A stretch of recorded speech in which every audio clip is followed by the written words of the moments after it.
Y con esto le damos la bienvenida a Marta Maffei. No sé si estás ahí, Marta. Una verdadera maestra. ¡Feliz día, Marta!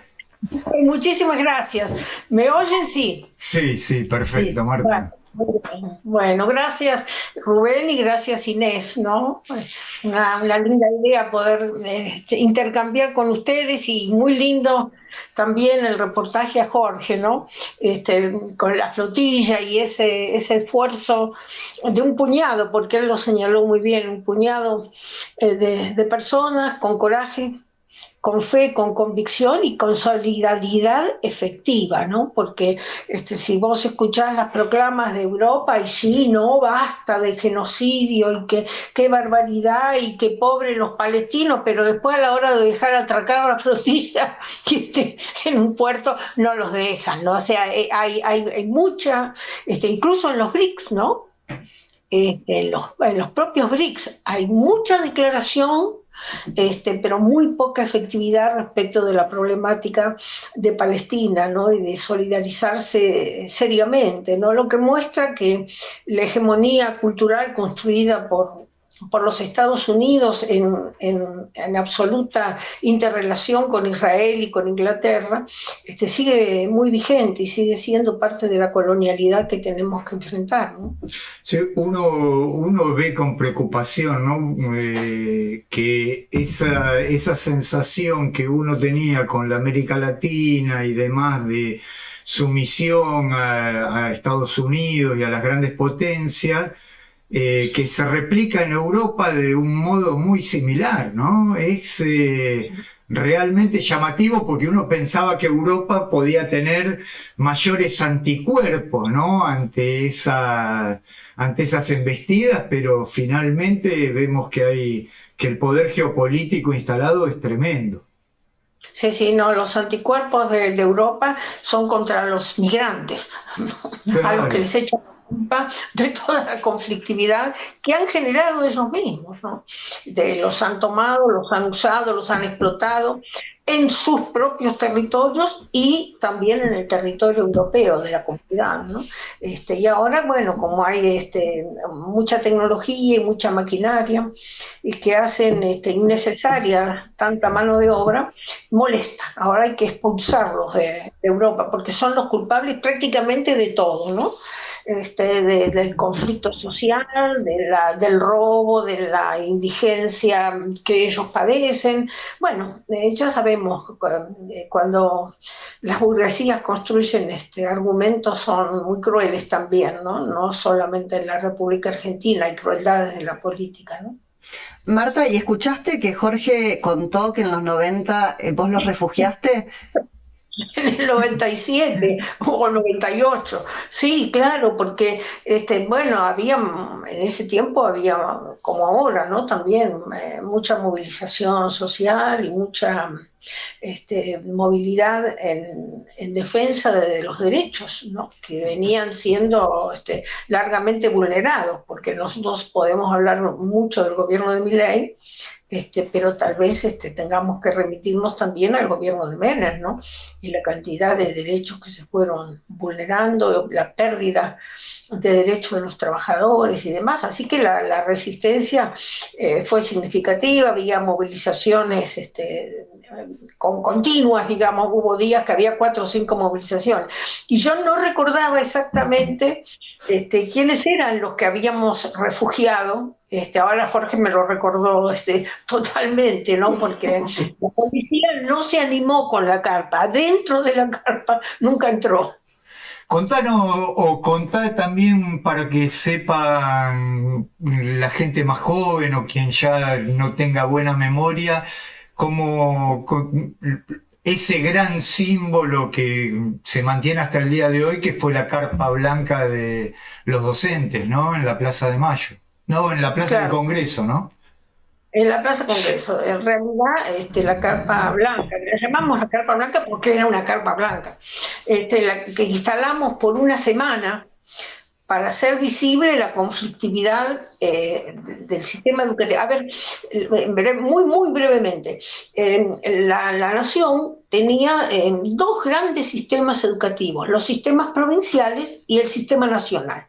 En todas las provincias, prácticamente en todas, y en muy buena cantidad, las escuelas secundarias eran prácticamente todas escuelas nacionales, sean escuelas técnicas, sean escuelas de formación docente, es decir, escuelas llamadas normales, o escuelas secundarias en general, bachilleratos, etcétera, escuelas comerciales, eran escuelas de la nación.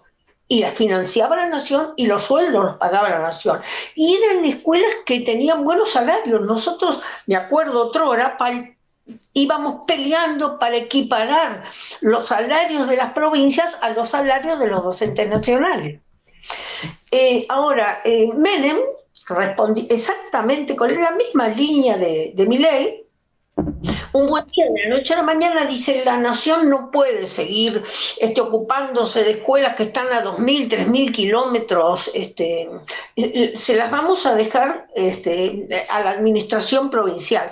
Y nosotros pensamos, no es tan mala idea que haya una unificación del sistema educativo en cada una de las provincias.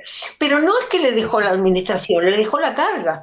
Y las provincias no tenían con qué pagarlas. No les traspasaron recursos. No se transfirieron fondos de ninguna naturaleza. Fue un modo de simular un proceso de democratización del sistema educativo, cuando en realidad lo que estaban haciendo era un proceso de desfinanciamiento del sistema educativo. En ese conflicto nosotros instalamos la carga. Fue la pelea porque la nación, si bien se deshacía de la administración directa de las escuelas, no podía deshacerse o desentenderse del financiamiento, y peleamos fondos para la educación. Y estuvimos no una semana, sino 1.003 días, 2 años, casi 3. Sí, fue realmente una épica impresionante lo que hicieron en aquel momento. Y ahora, visto a la distancia, Marta, ¿qué pensás de toda esa reforma? Porque la llevaron adelante, la reforma. La llevaron adelante y tuvimos esos fondos que transfería Nación, que se llamaban FONID, Fondo Nacional de Incentivo Docente, así se llamaron. Se mantuvieron más o menos, digamos, durante unos cuantos años, pero después lo que hicieron fue irlo desfinanciando, es decir, no actualizando el fondo, el reparto era proporcionalmente, siempre igual, pero cada vez menor, teniendo en cuenta la enorme inflación que había y la evolución de los precios y demás, ¿no? Hasta que este gobierno, el gobierno de Milei, eliminó el Fondo Nacional de Incentivo Docente. O sea que como que le puso el broche, el último, ¿cómo que dice él? El último clavo al cajón. Pero, ¿sabés qué te preguntaba? Además de la cuestión económica, que sí sé que fue perjudicial para la mayoría de los docentes, también tuvo consecuencias educativas, ¿no? Claro, porque querían implementar una ley de educación en la cual prácticamente la educación pública quedaba subordinada a las directivas del Banco Mundial. Así que dimos esa pelea también fuertemente. En realidad, fueron los dos ejes de la pelea, ¿no? Y bueno, tuvimos, me parece que es necesario decirlo, porque tal vez esa pelea hubiera fracasado rápidamente, y también la educación pública, si no hubiéramos tenido la solidaridad de la comunidad. Nosotros nunca estuvimos solos en la carpa, siempre estuvo la comunidad presente, el pueblo presente, las madres, las abuelas, las movilizaciones, los sindicatos, cada movilización, cada movimiento social que había, por el reclamo que fuera, sí o sí pasaba por la carpa.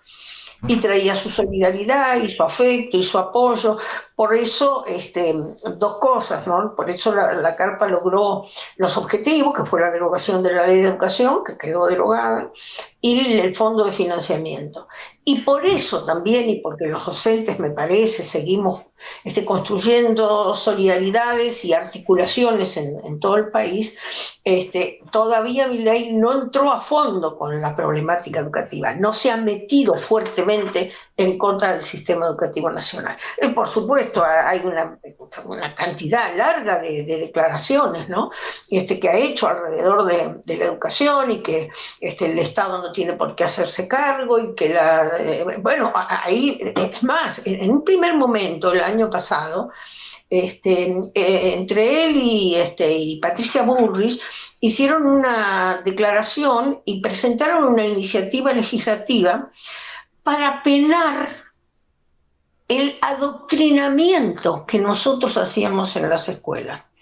O sea, entonces, cuando la sociedad y los periodistas y demás le preguntaron, pero ¿qué adoctrinamiento? ¿En qué adoctrinan? ¿Qué es lo que hacen? ¿Hacen campañas políticas? No, dice, el adoctrinamiento está en dos o tres cuestiones esenciales. La primera, la educación sexual integral, que no acuerdo con que se dé en la escuela. Lo segundo, la irrupción del feminismo también dentro de la currícula del sistema educativo, y los derechos de la diversidad sexual, que eso le parece horrible al presidente de la Nación, y más todavía, hoy cada vez más, el que las escuelas estemos introduciendo fuertemente la conflictividad ambiental y la problemática del cambio climático y de la aceleración del cambio climático como un problema generado por los seres humanos, no solamente las manchas solares o los cambios del clima que se producen cada milenio y que tienen siempre una evolución, sino esta actual estos cambios actuales tienen un vínculo absoluto con las emisiones particularmente de dióxido de carbono, también de gas metano, en los que nosotros contribuimos muy bien a esos dos efectos, y esto ha generado un adicional en el cambio climático que ha puesto en menos de 200 años 1,5 grados más de temperatura. Habitualmente el mundo en su evolución ha tenido cambios de temperatura, pero más o menos 1 grado o un poquito menos cada 1000 años.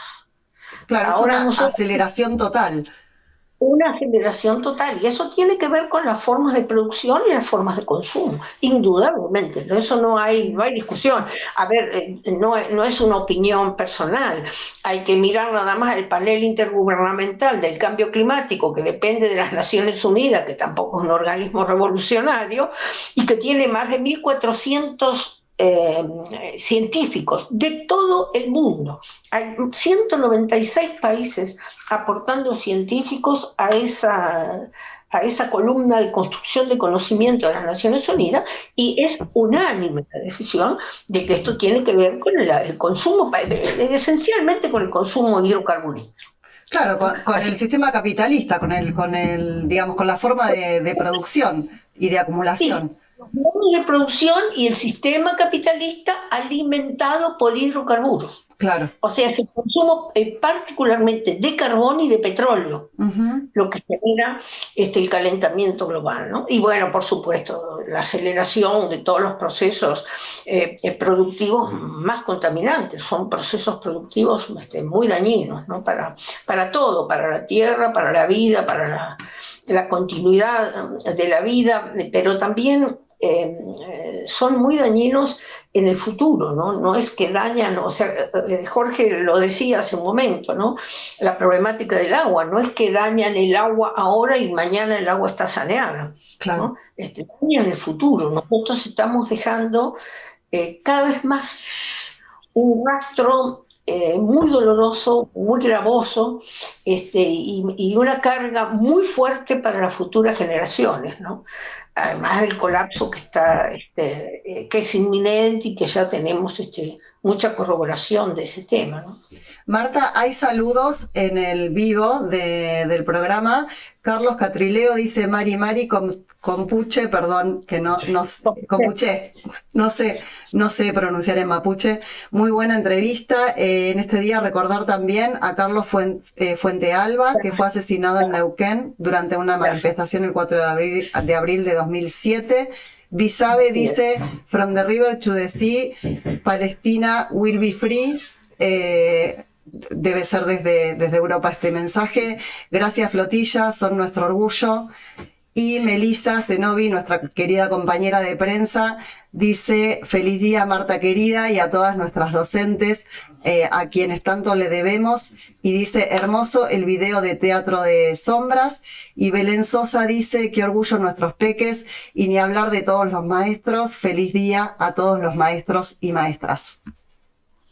Vos sabés que yo cada día más, además de que agradecer enormemente, ¿no?, las felicitaciones y el apoyo de la comunidad para los docentes y para el sistema educativo, cada día más estoy preocupada por la educación pública, ¿no?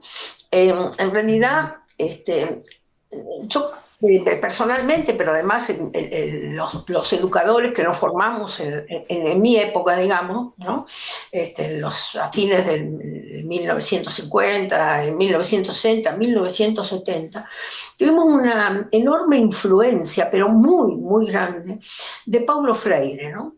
Paulo Freire es un educador brasilero que falleció en 1997 o 98, no recuerdo exactamente la fecha, y que dejó una inmensa huella en la educación mundial, no solamente la educación en la Argentina o en Brasil o en América Latina, ¿no? En realidad, Paulo Freire generó dos o tres cuestiones básicas para el sistema educativo, y ustedes cuando se las cuente lo van a entender perfectamente, ¿no? Él dijo que nos teníamos que sacar de la cabeza la idea de que la educación y el conocimiento eran políticamente neutrales. No hay ninguna neutralidad en el sistema educativo, ¿no? Dice, es un acto esencialmente político. Nosotros formamos a las personas para que cumplan un rol dentro de la sociedad, y lo sepamos los docentes o no lo sepamos, igualmente cumplimos ese rol político. El rol político de no reflexionar, de no pensar, de no ser un ciudadano crítico, de no entender, de no comprender, de no relacionarse, de no construir colectivos. Si eso en la escuela no se puede revertir, bueno, nosotros estamos cumpliendo efectivamente un rol político de entrega de la comunidad, de la soberanía y de todo. Y si eso se cumple, si trabajamos en esa dirección, también cumplimos un rol político, porque no estamos entregando una sociedad, ¿no?, que no se puede defender, que no puede organizarse, ¿no? Lo segundo que planteó Paulo Freire, muy fuerte, ¿no?, es que tanto la justicia social como la democracia están involucradas en el proceso educativo. Si uno no educa en la democracia, si uno no educa en la justicia social dentro de la escuela, para afuera tampoco vamos a poder practicar ni la justicia social ni la democracia, ¿no? Y él decía, ¿cuál es el objetivo de la educación? ¿Qué queremos hacer con la educación? Esencialmente, bueno, decía, el objetivo central de la educación es educar para emanciparnos de la opresión. Y para eso hay que despertar la conciencia crítica, ¿no? Hay que alentar a los individuos a poder realizar cambios, ¿no?, a partir de que comprendan, decía él, que el modelo que se vende como único no es único, no es el mejor, no tiene ningún derecho a someter a la población, y el derecho, la población en su conjunto, tiene el derecho a cambiar social y políticamente. Y eso lo tiene que enseñar también la escuela, ¿no? Después, posteriormente, se le hicieron muchos aportes a la teoría de Paulo Freire, ¿no?, a esa teoría crítica de la educación y a esa pedagogía crítica, ¿no? La teoría posmoderna le agregó unas cuantas cosas, ¿no? Como fue que las ciencias sociales empezaron a plantear fuertemente que aquellos fundamentos que había planteado la modernidad, de que hay una razón universal, de que hay un progreso científico que siempre es para mejor lo que nos trae la ciencia, y que además hay una verdad objetiva, absoluta, pero eran macanas que teníamos que considerar y analizar. Eso, digamos, se introdujo en la educación, con la educación posmoderna, ¿no?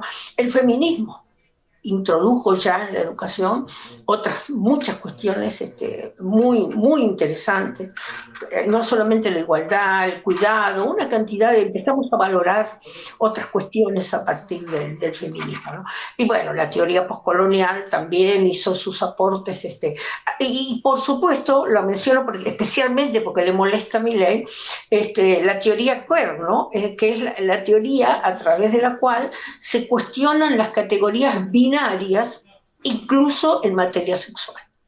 Y se establece fuertemente el derecho de las personas a elegir su identidad sexual, ¿no? Bueno, todo eso que se fue incorporando al sistema educativo, que los educadores lo hemos ido entendiendo, comprendiendo, aceptando y cuestionando también cuando hace falta cuestionar, permitió que hubo otro brasileño, que se nombran menos, pero que para mí personalmente ha sido muy significativo, que es de Nerval Saviani, ¿no? Y entonces él le agregó, digamos, a la teoría crítica de Paulo Freire una mirada que me parece que es muy significativa. Y él dijo, bueno, la teoría puede ser crítica y el desarrollo de la actividad educativa puede ser crítica si podemos percibir los condicionamientos objetivos que existen. ¿Cómo se puede percibir esos condicionamientos? ¿Nos damos cuenta de que estamos condicionados? ¿Nos damos cuenta de que somos mano de obra para la réplica de un modelo o no nos damos cuenta? ¿No? Entonces ahí es cuando me parece que empezamos a entrar en el terreno de las enormes dificultades que tenemos los educadores, ¿no? Es decir, ¿qué hacemos los educadores cuando empezamos a enseñar, ¿no? Cuando enseñamos? Esencialmente tenemos 2 o 3 caminos. Aceptamos lo dado y seguimos ese camino, lo cuestionamos y empezamos a ver qué alternativas proponemos, ¿no?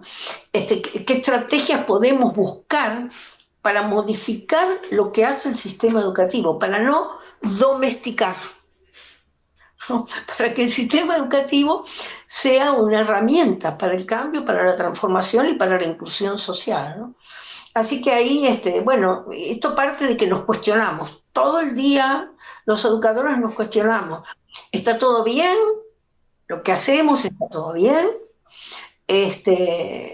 O tenemos que hacer cambios.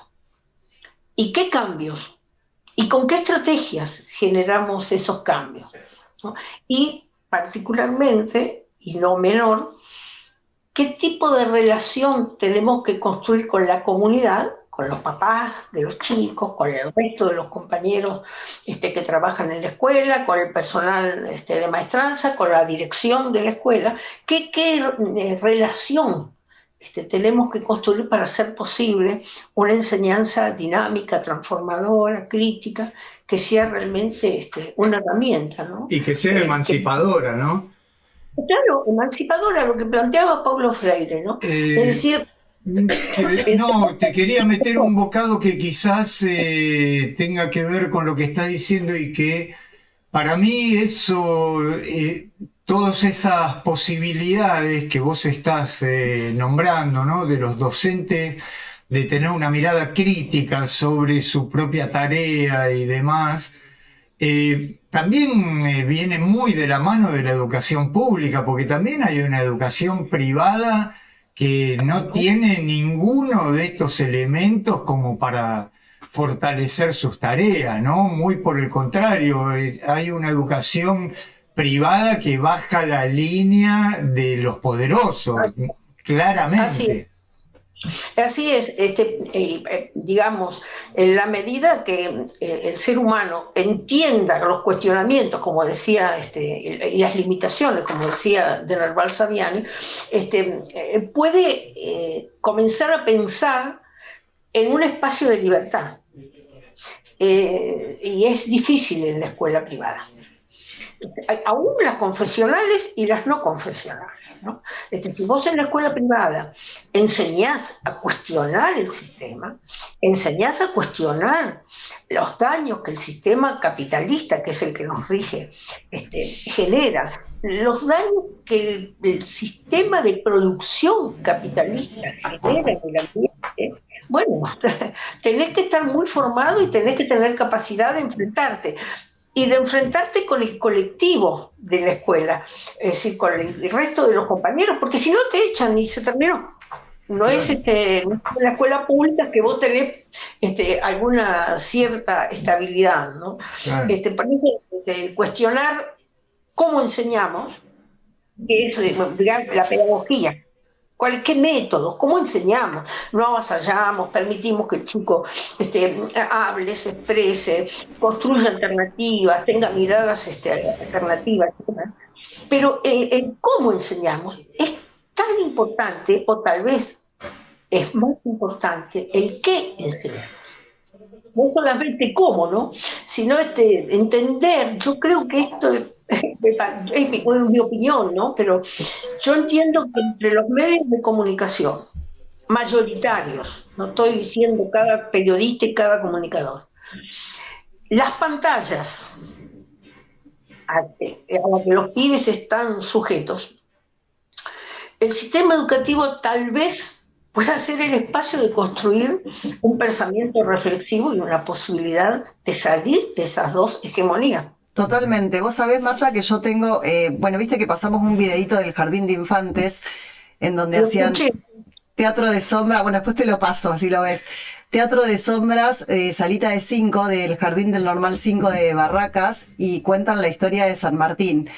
Y ahí va mi hija, es una de las que sale en el video, pero digo, nosotras como comunidad del Normal 5, nosotras y nosotros, las familias, pensamos siempre que no falten al jardín, porque en el jardín es un espacio libre de pantallas, o sea, están 3 horas sin pantallas, y lo mismo la primaria. Claro. Y además es un espacio de creación y de aprendizaje colectivo. O sea, estoy totalmente de acuerdo con eso que decís, que es como un lugar totalmente necesario que sigamos apostando y defendiendo. Yo creo que es el espacio que te permite salir de la trivialidad, ¿no? Porque las pantallas son fuertemente eso, trivialidad, juego, entretenimiento, y pasa también con los programas periodísticos, ¿no? En muchísimos casos no se aborda la esencia de la problemática, sino la trivialidad. Entonces nosotros sabemos con quién se acuesta determinado sujeto, o si la mujer puede quién, qué aviones tiene y a dónde viaja, pero no tenemos elementos, herramientas para cuestionar el accionar sociopolítico económico que esa persona tiene en relación con el conjunto de la población, ¿no? Hay, por supuesto que hay, y los bendigo, periodistas que tienen un rol diferente, pero no son la mayoría, y en eso, y menos en los programas de pantalla, ¿no? Y así menos en los programas más poderosos, ¿no? O en los medios más poderosos. Exactamente, por eso es tan importante el rol que puede cumplir la educación, ¿no? Sí, te digo que cuando vos hablabas de la cuestión ambiental también, uno de los temas o uno de los sectores sociales que más puso en visibilidad el tema de los agrotóxicos son las escuelas públicas, que eran fumigadas constantemente y que sufrían y padecían las consecuencias de ese tipo de acciones, ¿no? No, sí, no hables en pasado. No, que sí, claro. Hay una organización de educadores que se llama CAMI, que es la coordinadora de educadores en contra de las fumigaciones y de los agrotóxicos. Y ahí entra también el problema que Jorge señalaba de alguna manera, es decir, el agua, ¿no? La cantidad de contaminantes que tiene hoy el agua, ¿no? O sea, el agua dulce es un bien escaso, ¿no? La cantidad de agua que tiene el planeta, 2/3 partes más, el 97 0,5% es agua salada y solo el 2,5% es agua dulce. Así que el agua dulce es un bien escaso. Claro, el agua salada es el agua que alimenta todo el sistema que tiene que ver con los océanos. Hay vida ahí, hay plantas ahí, hay vida, enorme cantidad de vida que se alimenta del agua salada. Pero también sobre la Tierra, sobre los continentes, hay una enorme cantidad de vida que se alimenta de agua dulce. Y la compartimos con los animales, con las plantas.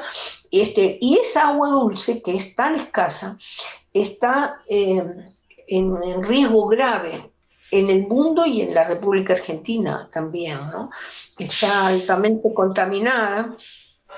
Nosotros tenemos el 70% de las fuentes de agua, sean ríos o lagunas o lagos, contaminados.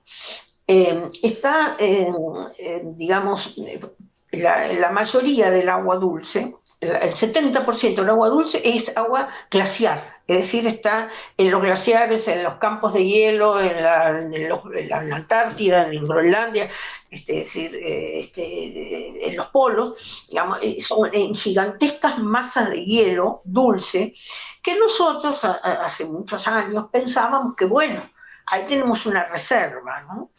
Pero el tema es que el ser humano no ha encontrado formas de contener el deshielo.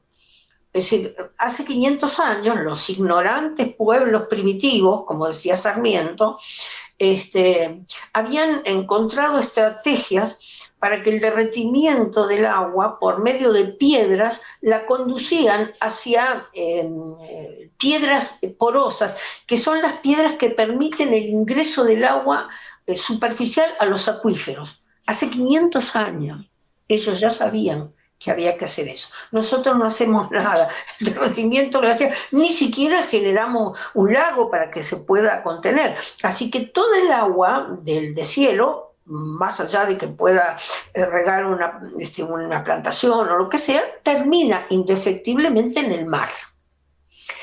Y el mar está cambiando su salinidad, ha cambiado su pH. Por ejemplo, hay una gran cantidad de seres vivos del mar, los crustáceos, que no pueden formar su caparazón por la acidificación del agua del mar. Y en esto particularmente los arrecifes de corales, que son el espacio marítimo donde los peces desovan y donde comienza la vida marina.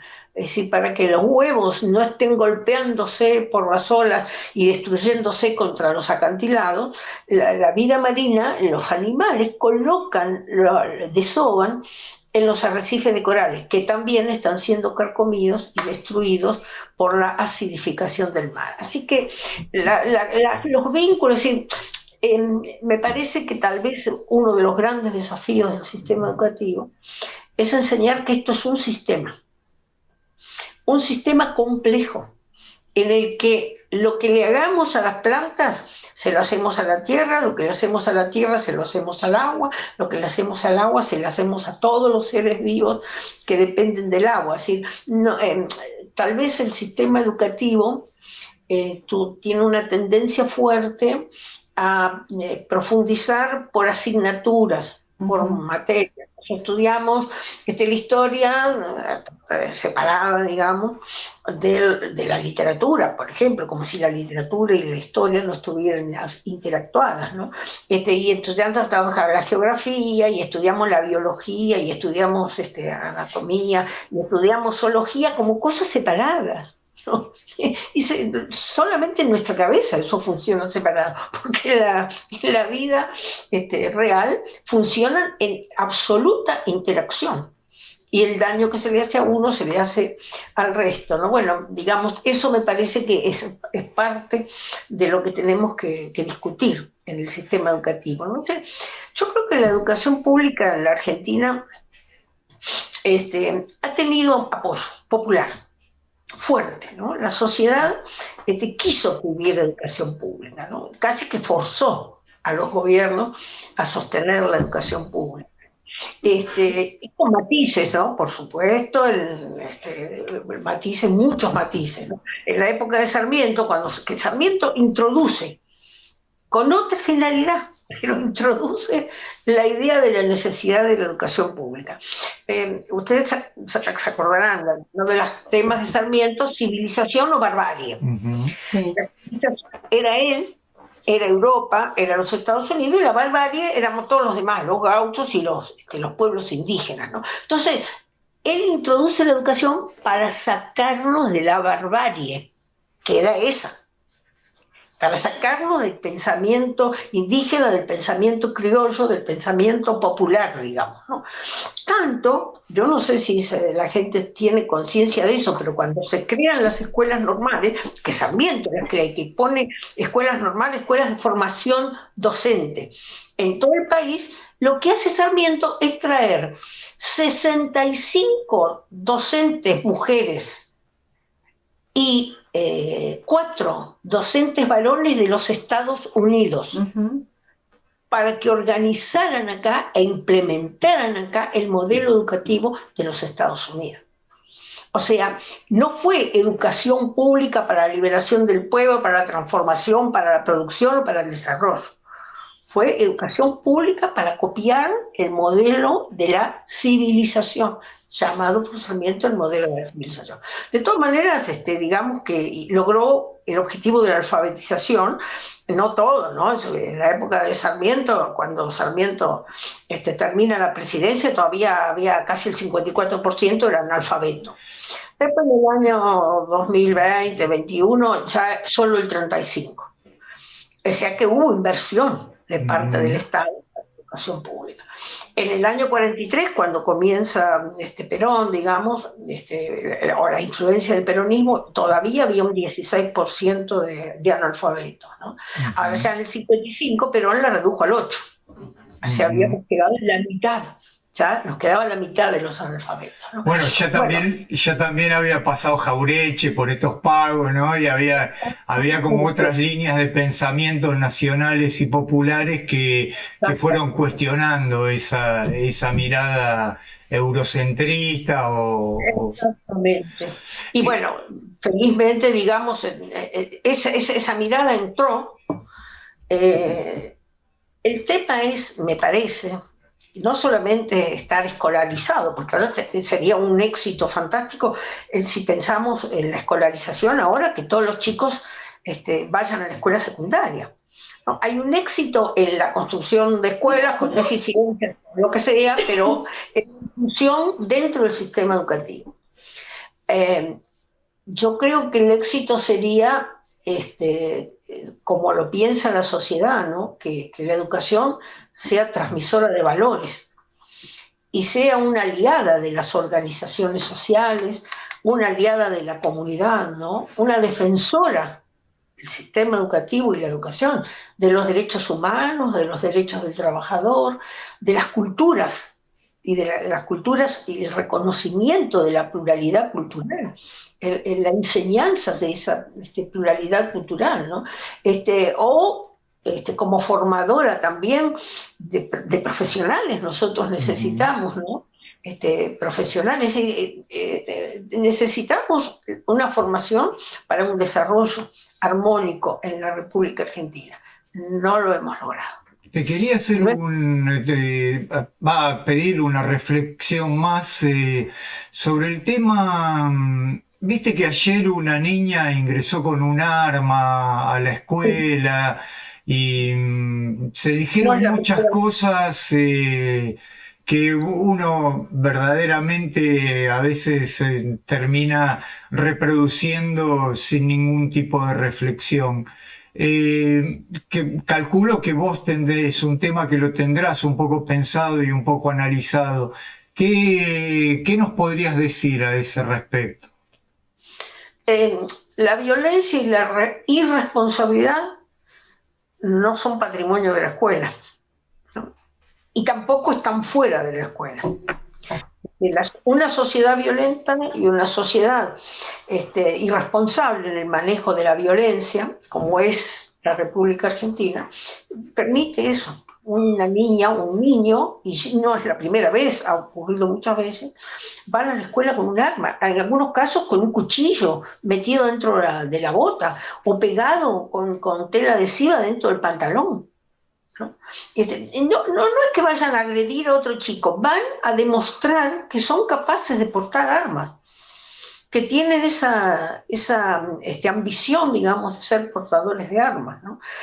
O sea, esto tiene que ver con esto, con la violencia social, con la pérdida de valores, con el individualismo, ¿no? Que ha calado fuerte, que ha sido instalado fuertemente para que la sociedad deje de construir colectivos, ¿no? En ese sentido, yo creo que el tema de Milei, que a mí me preocupa enormemente, ¿no? Además de esa iniciativa ridícula para que nosotros no adoctrinemos en la escuela, ¿no? Ha habido otras cuestiones muy severas, ¿no? de parte de Milei, ¿no? Para empezar, no permitir que se convoque la paritaria nacional, que es el espacio donde se debaten salarios justos, ¿no? Después tomó una decisión que no sé si la sigue implementando, pero que fue subsidiar a las familias que mandaran a los chicos a las escuelas privadas. Es una locura absoluta. Bueno, pero no es una locura, es una decisión política, sí. que tiene que ver con un pensamiento político. Milei, que dice, el Estado no es responsable de gestionar el sistema educativo, no tiene ninguna responsabilidad. Es decir, ¿por qué tiene que ser el Estado el que garantiza el acceso a la educación? ¿Es el Estado el que garantiza el acceso al deporte? Bueno, no, tampoco tiene por qué garantizar el acceso a la educación. Ahora, ¿por qué no quiere que el Estado se involucre en el acceso a la educación? Yo creo que acá sí me parece que hay una cuestión que es clave, ¿no? En tanto que la educación te brinde estrategias, te brinde herramientas, genere igualdades, genere colectividad, permita la interconexión y la comprensión del otro dentro del sistema educativo y te abra la cabeza como para pensar alternativas, bueno, esa educación es enemiga de Milei. Es una enemiga, y tanto que Milei ni siquiera quiere aprovechar el sistema educativo instalado para meter sus propios principios. Él dice, no, yo no, que sea el mercado. Que el mercado ponga los principios y que la escuela se dirija por los principios del mercado. Mirá, hace poco en Salta se reunieron varios provincias del noroeste, digamos, ¿no? Del NOA, fue ahora en el año pasado, en el 2024, ¿no? A instancias del Banco Macro, lo juntó el Banco Macro, le hizo una reunión, y la conclusión de esa reunión, mirá lo que te voy a decir, fue, primero, pedirle a Milei que haya estímulos para la minería. ¿A qué le llaman estímulos? Bueno, obras de infraestructura, rebaja de las regalías, todas las reglas fiscales favorables, no tributación, permiso para sacar el efectivo fuera del país, etcétera, etcétera. Y mirá lo que te digo, planes de educación para que el sistema educativo se ajuste a las necesidades de las empresas mineras. Es abochornante, como decíamos antes, ¿no? Como por suerte, digamos, más allá de todo lo que impulsa o la destrucción que impulsa este gobierno de Milei de nuestro país, bueno, aparentemente la sociedad también intenta ponerle frenos, ¿no? Las elecciones del otro día fueron como un aire de decir, bueno, vos no escuchás, no querés ir arrasando todo, bueno, alguien te va a parar y vamos a ser los propios argentinos, bueno, en este caso la provincia de Buenos Aires, ¿no? Sí, de todas maneras, me parece que yo estoy contenta, digamos, de que haya habido una señal fuerte alrededor de las políticas de Milei. Por supuesto, no dejo de ver el 35% de la población que no participó. También, claro. Y que no cree en ninguno. Es un porcentaje muy alto. es más del 30% de la población del país, ¿no? Y en otras provincias fue más alta la abstención. En algunos casos el 35, el 40, el 45% de la población no fue. Y esto tiene que ver con eso, ¿no? Con el descubrimiento, con la reiteración de políticas más o menos distributivas, pero creo que la clave está en que son políticas que destruyen la soberanía nacional. Claro, sí, sí. La posibilidad de transformar la realidad social, de incluir, de desarrollar modelos productivos que no conspiren contra el pueblo y que no conspiren contra la riqueza de la nación.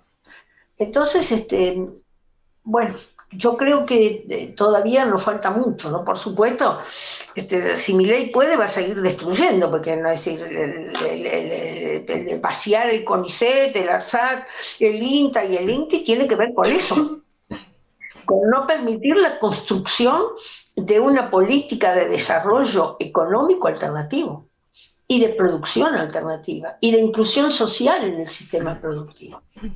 O sea, no se expulsan 50.000 trabajadores del aparato del Estado solo para ahorrar. No, es evidentemente una política bien pensada para destruir la Argentina. Exactamente. Marta, un Sí. placer para nosotros conversar con vos. Siempre, bueno, creo que ya sos una de las personas que ocupa un lugar en el corazón del pueblo trabajador, un símbolo de resistencia al modelo neoliberal y una maestra luchadora, ¿no? Que como muchas tenemos en la Argentina, por suerte. Así que para nosotros es un placer inmenso haber tenido esta conversación con vos. Inés, calculo que te querrás saludar también. Sí, un agradecimiento infinito por toda tu lucha y por educarnos para la soberanía. Así que nada, muchísimas gracias, Marta, siempre, y un abrazo enorme. Al contrario, gracias a ustedes, porque es difícil tener un programa tranquilo en el que uno pueda decir algunas cosas que ayuden a pensar, ¿no? Mi intención es esa, ayudar a pensar, ¿no?